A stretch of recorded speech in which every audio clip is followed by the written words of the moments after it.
ठीक है बेटे। तो इलेक्ट्रोस्टैटिक फोर्स को समझने के लिए आपको ये पता होना चाहिए कि जो भी things which occupy space and have volume is a matter.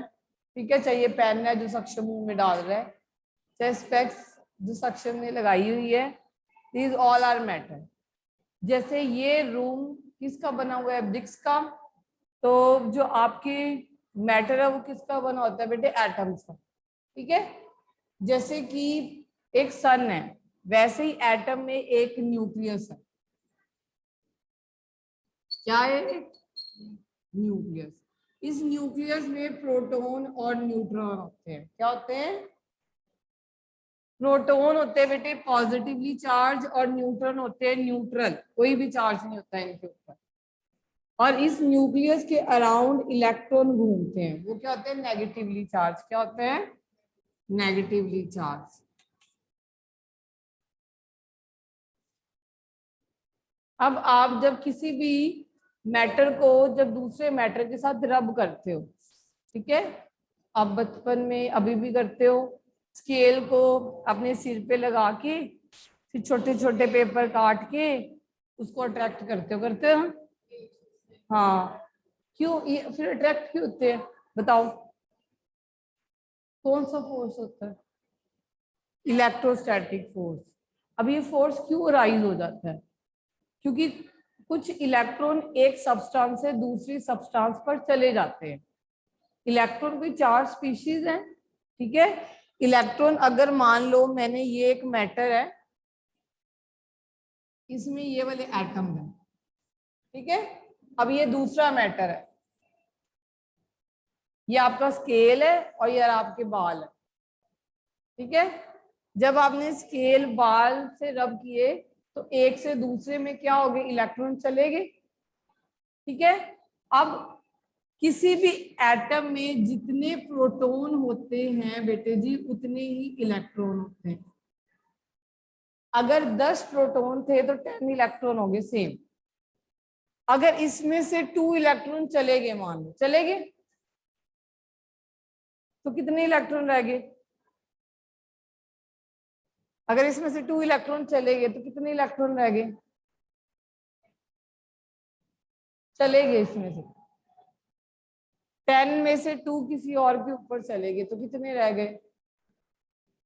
8 electron रह गए ना। मगर प्रोटॉन कहीं नहीं जाते। अगर 2 इलेक्ट्रॉन चले गए तो बाकी 8 रह गए, मगर प्रोटॉन कहीं नहीं जाते। प्रोटॉन जाए वहां रहते हैं, प्रोटॉन जाए वहां रहते हैं। अब इसके ऊपर 10 प्रोटॉन है और इलेक्ट्रॉन कितने रह गए? 8, क्योंकि 2 इलेक्ट्रॉन इसके किसी और मैटर के ऊपर चलेगी। ठीक है, अब इसके ऊपर क्या हुआ? 2 पॉजिटिव चार्ज एक्स्ट्रा नहीं हो गया? क्योंकि 2 प्रोटॉन एक्स्ट्रा इसके पास, इलेक्ट्रॉन तो 2 कम ही होगी ना, तो 2 पॉजिटिव चार्ज एक्स्ट्रा हो गया ना। इसके कारण ये वाला जो मैटर है इसके ऊपर कौन सा चार्ज आ जाएगा? पॉजिटिव। अब इसने इसके इलेक्ट्रॉन ले लिए, मान लो इसने इसके इलेक्ट्रॉन ले लिए, कितने ले लिए? 2। और इलेक्ट्रॉन क्या थे? नेगेटिवली चार्ज थे। इसने इससे ले लिए, इसके ऊपर क्या आ गया? Positive charge. इसके ऊपर क्या आ गया? नेगेटिव। ये जो दूसरे चार्जेस होते हैं, अनलाइक चार्जेस, एक दूसरे को क्या करते हैं? अट्रैक्ट। ठीक है, तो ये एक दूसरे को क्या करेंगे बेटे? अट्रैक्ट। तो rubbing of foam against dry hair और a balloon against wooden material, ये सारे ऑब्जेक्ट अट्रैक्ट या रिपेल करेंगे। रिपेल कब करेंगे? जब दोनों में सेम चार्जेस होंगे। अट्रैक्ट कब करेंगे? जब दोनों में डिफरेंट चार्जेस होंगे। ठीक है, अब हमने देख लिया कौन कौन से चार्जेस होते हैं, या तो पॉजिटिव चार्ज होता है या नेगेटिव चार्ज। जैसे कि अगर हम ग्लास रोड को सिल्क क्लॉथ के साथ रब करें, मेरे पास ये समझ लो मैंने हाथ में क्या पकड़ी हुई है? Glass rod. तो ये मान लो मैंने सूट कौन सा डाला हुआ है? सिल्क का। अब मैं इसको रब कर दूं, अब इसके ऊपर क्या चार्ज आएगा? Hurry up.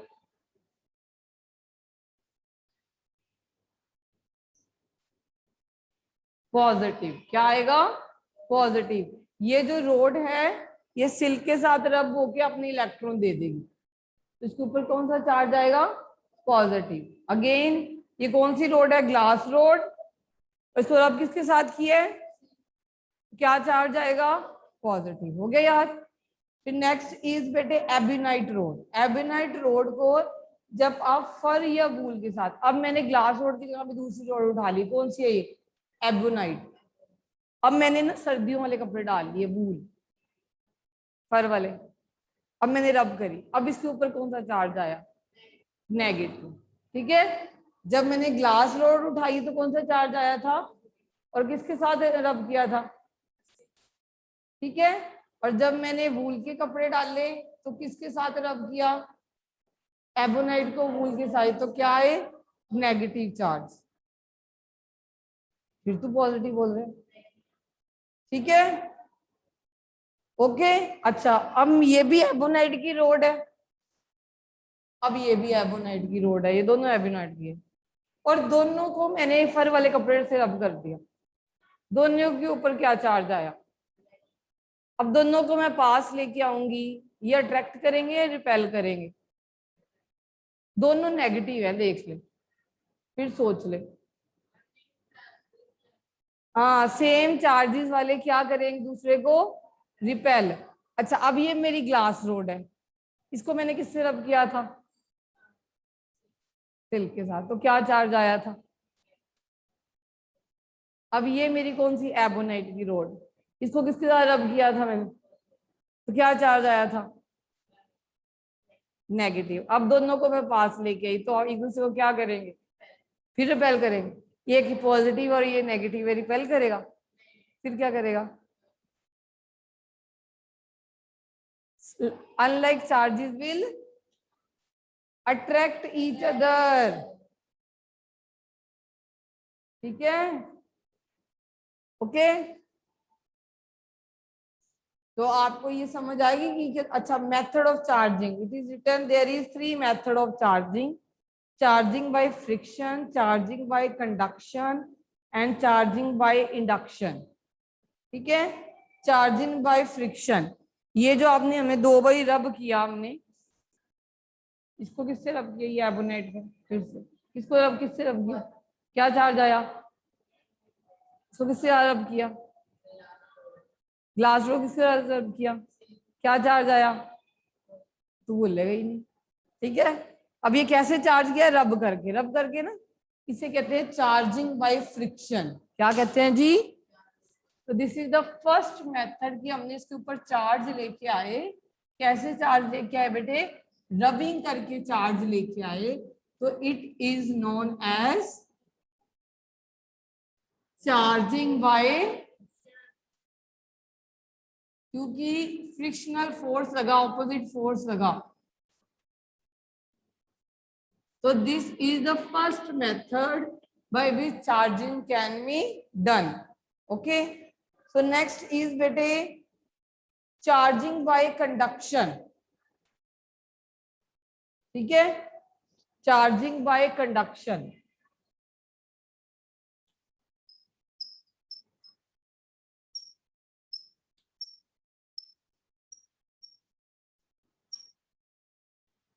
अच्छा, इस मेथड में क्या?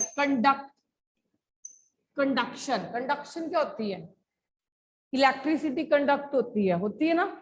कैसे कंडक्ट होती है? एक, अब मैंने मुझे यहाँ पे हाथ लगाया, मुझे करंट लग गया, करंट लग गया, तो मुझे हाथ लगाएगा, तुझे लगेगा, तो मतलब एक से दूसरे तक ट्रांसफर होगी। कहते हैं ना इलेक्ट्रिसिटी कंडक्शन है ना? तो उसमें क्या होता है? एक से दूसरे तक ट्रांसफर होती है कि नहीं होती? मुझे एक करंट लगा, I have touch this object, मान लो इस ऑब्जेक्ट में करंट, ये बॉटल में क्या है बेटे? करंट। अब मैंने इसको टच किया, वही करंट मेरे में आ गया, वही करंट क्या आ गया? मेरे में। मीन्स जो इसमें करंट था, अगर इसमें नेगेटिव था तो वही मेरे में आ गया, अगर इसमें पॉजिटिव था तब भी मेरे में आ गया। तो ये क्या होगी? कंडक्शन होगी। हाँ, मेरे अगर साथ होगा तो उसके पास भी चला जाएगा। तो सेकंड मेथड है बेटे चार्जिंग बाय कंडक्शन। इसमें हमने क्या किया? मैं क्या थी? अनचार्ज ऑब्जेक्ट। मैंने क्या किया, चार्ज ऑब्जेक्ट को टच कर लिया, तो क्या हो गया, मेरे में भी अंदर वही चार्ज आ गया जो चार्ज ऑब्जेक्ट में था। ओके जब जी getting you have doubt in this chapter?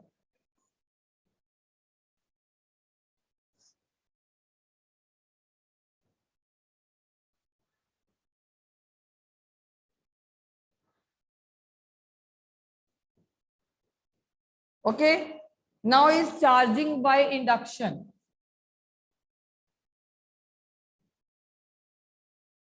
Charging by induction. देखो कंडक्शन में तो हम चार्ज ऑब्जेक्ट के बेटे बिल्कुल ही साथ लग जाते हैं। जो इंडक्शन है एक ये इंड्यूस्ड फिनोमिना है जिसमें हम बिल्कुल साथ नहीं लगते, हम उसकी जगह पास बैठ जाते हैं। ठीक है सक्षम?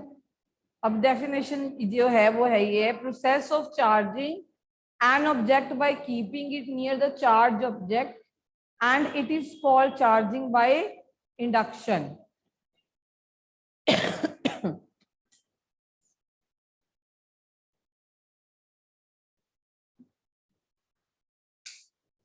अब ये समझो इस बात को। सक्षम मेरे पास बैठा, ठीक है, बैठा थोड़ा सा दूर ही, मगर मेरा जब आप कोई ऐसे बंदे के पास बैठते हो जिसके पॉजिटिव विचार होते हैं, जिसमें पॉजिटिविटी होती है, उसके ऑरा के अंदर जाते हो तो आपके अंदर अपने आप पॉजिटिविटी आ जाती है, आती है ना, चाहे आप उसके टच में नहीं हो। कभी कभी उसकी बातें सुन के भी पॉजिटिविटी आ जाती है, आती कि नहीं? इंडक्ट होता है इंड्यूस करवाना दूर से बिना टच करे। आप एक ऑब्जेक्ट को आपने दूसरे ऑब्जेक्ट के साथ टच नहीं किया, मगर होता क्या है, ये एक एटम है बेटे, मान लो एक एटम की एग्जांपल ले रही, ये नेगेटिवली चार्ज है। अब इस एटम को एटम नहीं बोलोगे, इसको बोलोगे एनायन, ये नेगेटिवली चार्ज है, ठीक है, इसके पास इलेक्ट्रॉन ज्यादा है। अब एक एटम के पास लेके आए आप जिसके पास ना पॉजिटिव चार्ज था ना नेगेटिव चार्ज था, और ये क्या था, एक न्यूट्रल था। क्या था? न्यूट्रल। अब इसको इसके पास ले आए, इसने क्या देखा, इसके अंदर तो नेगेटिविटी बहुत है, तो इसने अपने इन जो नेगेटिव इलेक्ट्रॉन है ना वो दूर कर लिए इससे। क्या कर लिए? तो इस तरफ क्या आ गई, इसके पास सिर्फ पॉजिटिव चीज, ठीक है, तो ये दूर रह के चार्ज हो गया, ठीक है।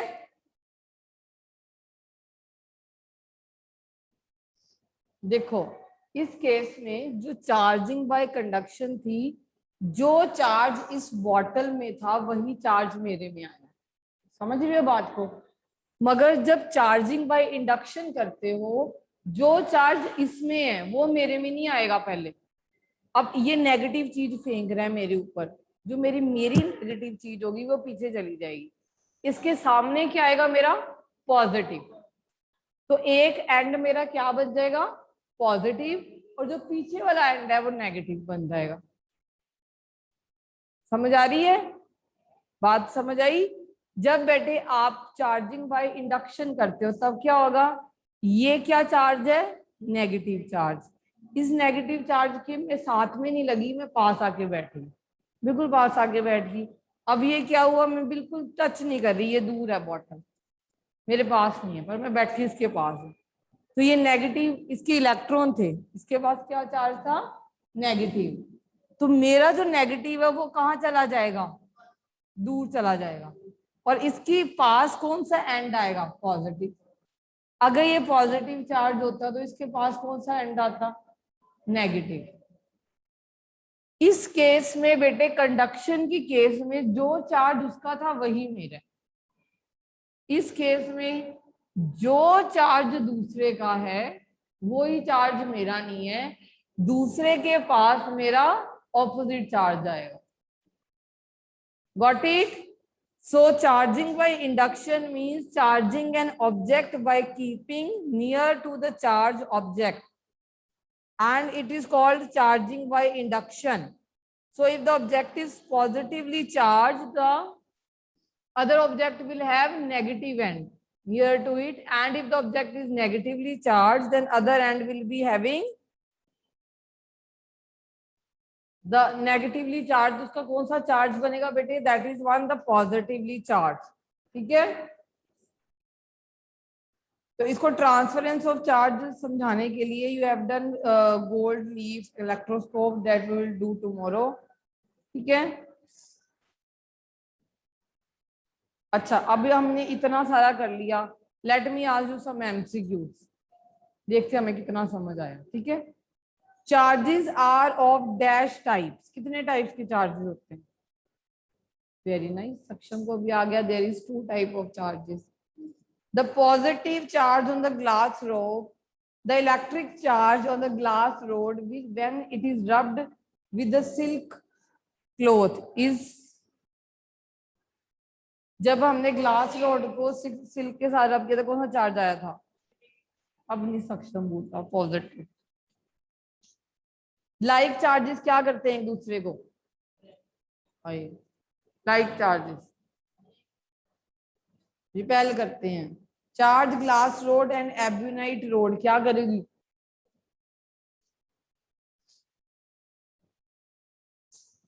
हैं?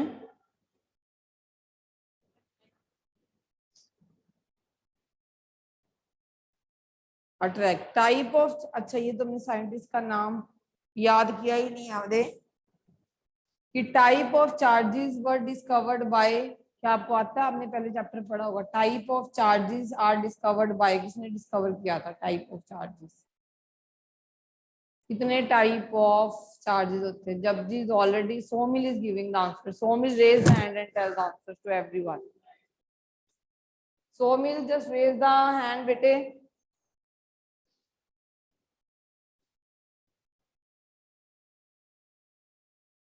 यस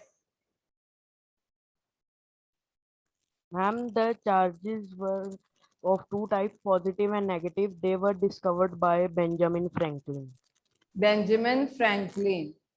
ठीक है, सक्षम सेम आंसर. क्या किससे, किसने डिस्कवर किए थे चार्जेस?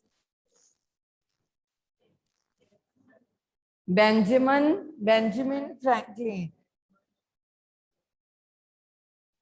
अच्छा अच्छा, anyone knows about the gold leaf experiment? Anyone? Gold leaf electroscope जब यूज करते हैं तो उसमें क्या आप करते हो? क्या देखते हो? किस लिए होता है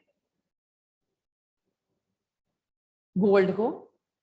बेटे गोल्ड लीफ इलेक्ट्रोस्कोप किस लिए होता है? For what purpose gold leaf electroscope is used? Yes, Somin.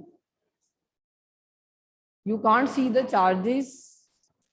You can see the charges of It is used for detecting electrical charges and the nature on object. So it is help to बेटे electro जो ये instrument होता है that is used to detect the charges, not to see. We can detect the charges. तुम कर ही लेते हैं आज. Then we will do lightning tomorrow.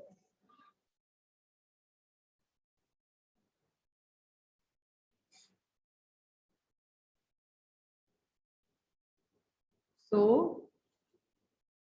gold leaf electroscope. ठीक है, what is this? It is an instrument. For what purpose it is used? To detect the charges.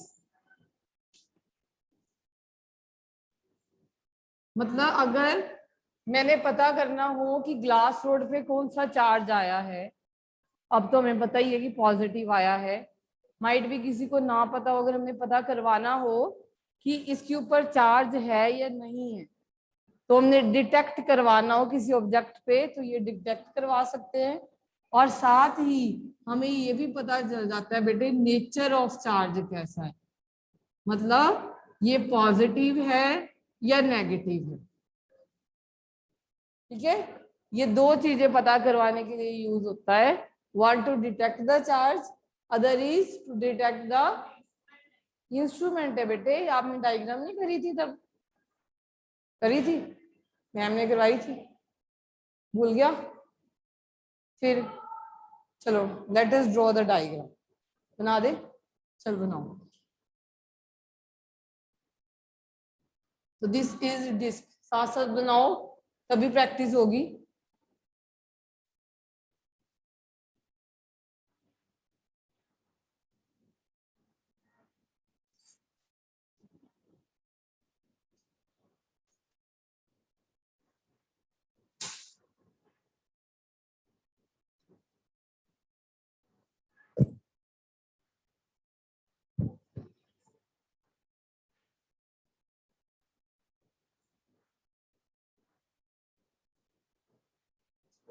भी बनी हुई थी।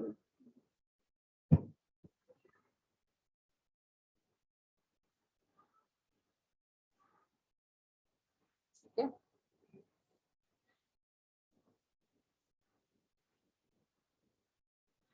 और this is road coming and here is a gold leaf placed, or you can take any metal like aluminium also बेटे।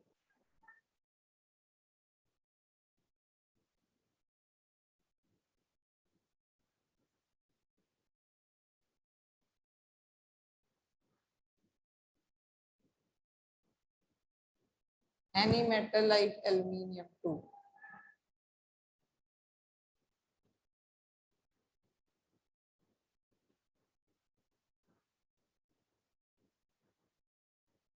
तो मैं छोटा सा बनाऊं।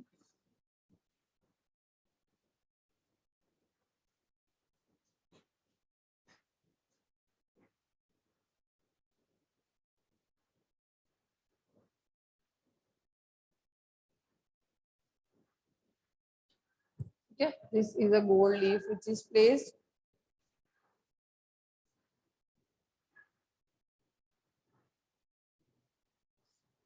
ओके, ये होती है सबसे पहले बेटे ऊपर ब्रास डिस्क।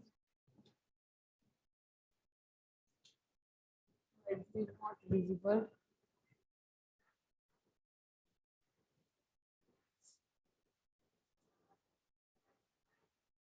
ठीक है, then there is a rubber cork here lying।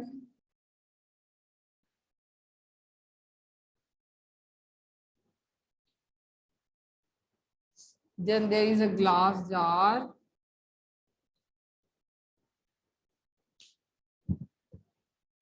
Then you can add more metal foil here also।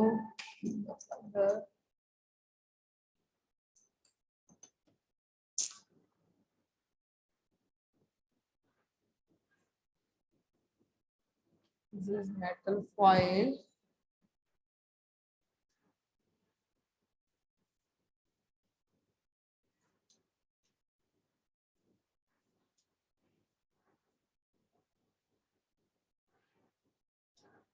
And this is gold leaf or gold foil, you can say।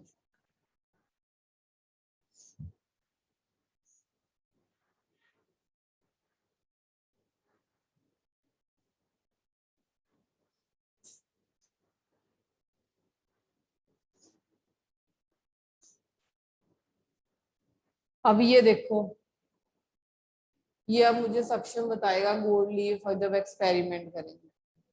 हमने रब किया ग्लास रोड, ठीक है, उसको इस brass के पास लेके आ गए।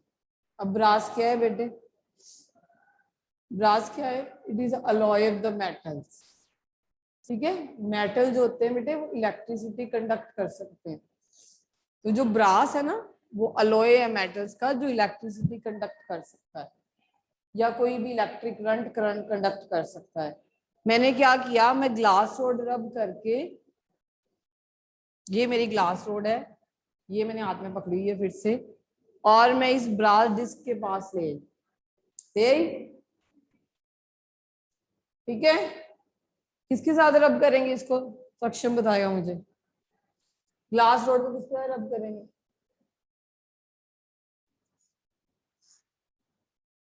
इसको किसके साथ रब करेंगे? रब किसके साथ करेंगे कि पॉजिटिव आए? सिल्क क्लोथ के साथ। तो इसके ऊपर क्या आ गया? Positive charge. अब मैं इसके पास ले आई, ठीक है। अब ये नीचे जो गोल्ड लीफ लगे हुए हैं, तो ये पहले फोल्डेड कंडीशन में, और जैसे ही मैं यहाँ पे ग्लास रोड लेके आऊंगी तो ये क्या होगा? क्या होगा?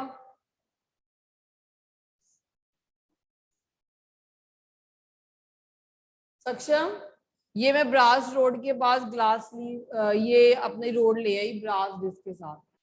ये एक मेटल है, ये भी रोड बेटे मेटल है, और ये लीव्स भी मेटल है। ये लीव ना पहले तो ऐसे बंद पड़े, ऐसे मैंने बंद कर दिए बिल्कुल। ये देख, समझ इसको क्या करती है ये जो एक्सपेरिमेंट है, इंस्ट्रूमेंट क्या करेगा, ठीक है। मैंने क्या किया, ग्लास रोड लेके आई जो कि पॉजिटिवली चार्ज थी। अब यहां से, क्योंकि metal good conductor of electricity होते हैं, यहाँ पे ये पॉजिटिव चार्ज फ्लो करेगा, अंदर गया गया गया गया, ये दोनों लीव्स के ऊपर पॉजिटिव चार्ज आ जाएगा। ये दो लीव्स है ना, ये दोनों लीव्स के ऊपर पॉजिटिव चार्ज आ जाएगा, आ जाएगा। अब अगर दोनों लीव्स के ऊपर पॉजिटिव चार्ज आएगा तो दोनों एक दूसरे को क्या करेंगे? ये ऐसे खुल जाएंगे, दे विल डाइवर्ज, ठीक है, दे विल डाइवर्ज। अच्छा, अगर एबोनाइट रोड लेके आएंगे तो उसके ऊपर क्या चार्ज होगा बेटे? एबोनाइट रोड लेके आएंगे तो उसके ऊपर क्या चार्ज होगा?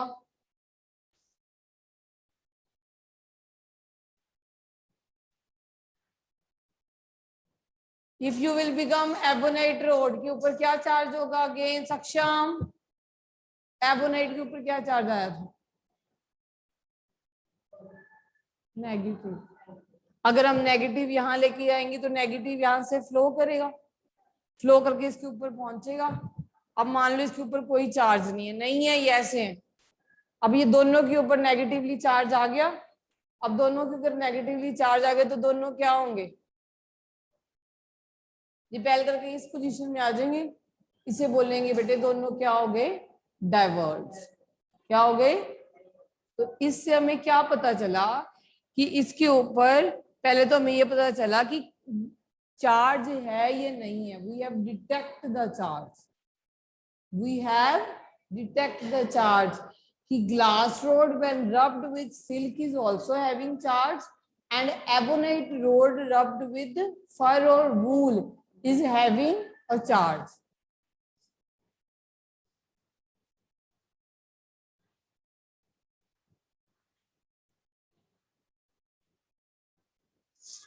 अब मैं ग्लास रोड लेके आई बेटे। अब नेक्स्ट आ गया अर्थिंग। समझो अर्थिंग।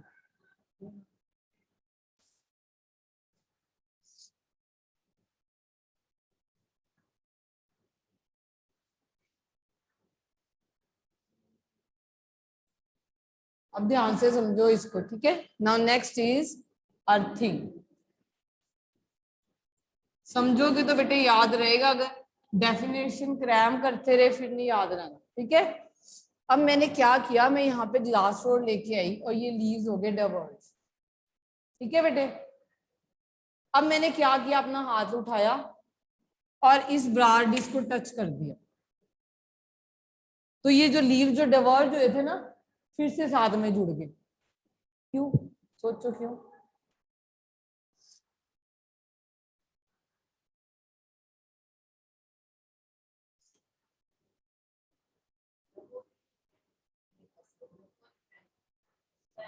देखो बेटे मेरी बात सुन, यहाँ पे मैं ग्लास रोड लेके आई जो कि पॉजिटिवली चार्ज थी, और जैसे ग्लास रोड लेके आई ये चार्ज यहाँ से यहाँ ट्रांसफर हुआ और ये लीव्स क्या हो गए? खुल गए।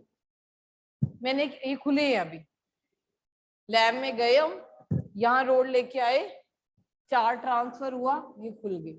अब ये खुले ही रहेंगे। मैंने क्या किया, ये ब्रास डिस्क को हाथ लगाया और ये फिर से बंद हो गए, कोलैप्स कर गए। ऐसा इसलिए होता है बेटे, ये जो चार्ज इसमें था वो मेरे में आ गया, इसमें आ गया, मेरे में आ गया, मेरे से ये किसमें चला गया, अर्थ में चला गया, किसमें चला गया, अर्थ में चला गया। क्योंकि जो गोल्ड लीव ने अपना सारा चार्ज किसको लूज कर दिया, अर्थ को, किसको लूज कर दिया बेटे, अर्थ को, किससे, through my body, it has loosed through my body. तो what is earthing now, it is transference of charge, कहां से ट्रांसफर हुआ, from the charge body to the earth. ठीक है, समझ आई व्हाट इज अर्थिंग। इसको चार्जिंग मिली थी, किसने करी थी, ग्लास रोड ने, कौन सा चार्ज किया था, पॉजिटिव। मैंने हाथ लगाया, वो चार्ज कहाँ गया, मेरे अंदर, मेरे अंदर से कहाँ गया, अर्थ में। तो ये क्या बॉडी थी, चार्ज बॉडी। तो इससे चार्ज कहाँ ट्रांसफर हुआ, मेरे में, मैं भी चार्ज बॉडी बन गई। अब मेरे से कहाँ ट्रांसफर हुआ, अर्थ में। तो what is earthing, it is the transference of charge from the charge body to earth. हो गया।